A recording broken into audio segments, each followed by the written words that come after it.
Numa época em que 9/10 da população americana vivia em fazendas, Guilherme Miller também era um fazendeiro.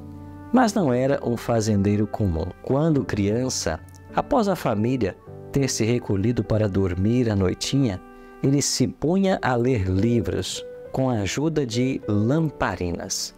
Aqui mesmo, nessa escrivaninha que é original, usada por Miller, vários anos de sua vida foram empreendidos no estudo da Palavra de Deus. Deixando de lado todos os livros, exceto a Bíblia e uma concordância bíblica de Cruden, Miller começou em Gênesis 1, verso 1, e não avançava enquanto não tratasse todos os problemas que a passagem levantava. Miller permitiu que a Bíblia se interpretasse a si mesma. Durante cerca de 2 anos, de 1816 a 1818, Miller estudou a Bíblia dessa forma intensiva.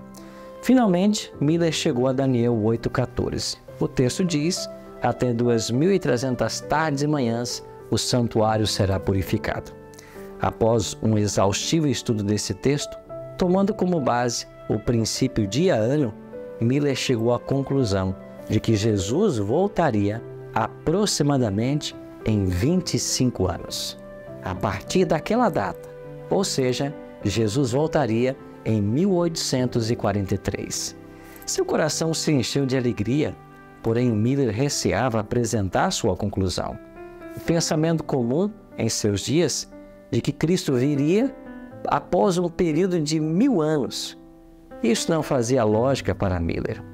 Então Miller passou mais 5 anos, de 1818 até 1823, reexaminando a Bíblia e levantando toda objeção possível contra as suas conclusões.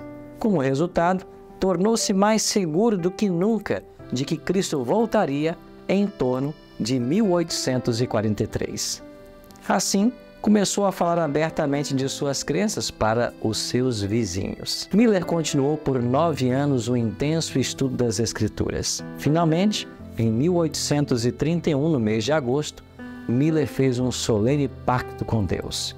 Se ele abrisse o caminho, ele cumpriria o seu dever. Miller prometeu que se recebesse um convite para falar em público, em qualquer lugar, ele iria e ensinaria sobre a descoberta da volta de Jesus em 1843. Para sua consternação, meia hora depois desse pacto com Deus, Miller ouve batidas em sua porta. Quem poderia ser? A esta hora da manhã, era seu sobrinho Irving. Ele perguntou para o seu sobrinho: o que você está fazendo a esta hora da manhã, a 25 quilômetros de casa?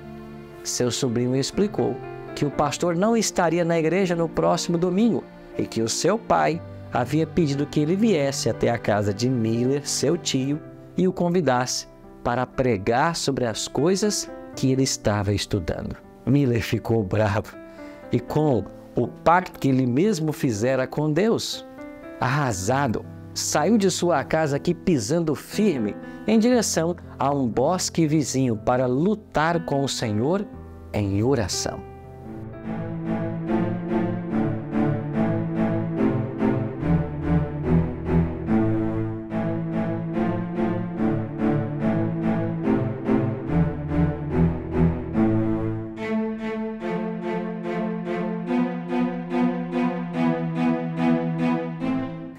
Aqui está a placa indicando que Miller teria orado aqui. Depois de 1 hora, submeteu-se finalmente. Logo depois do almoço, Miller foi para a casa da sua irmã em Dresden para pregar.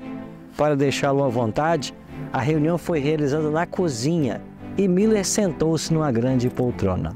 Sua apresentação sobre o segundo advento conduziu várias conversões e recebeu a partir daí vários convites para pregar em diversas reuniões em igrejas diferentes.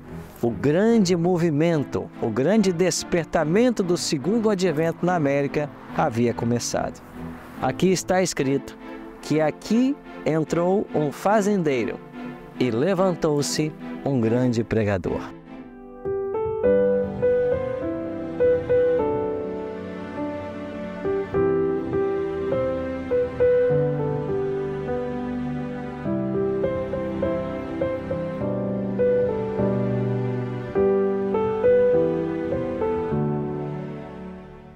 perto de 1830, Guilherme Miller estava conquistando vários ministros para o ponto de vista defendido por ele de que Cristo voltaria no ano 1843.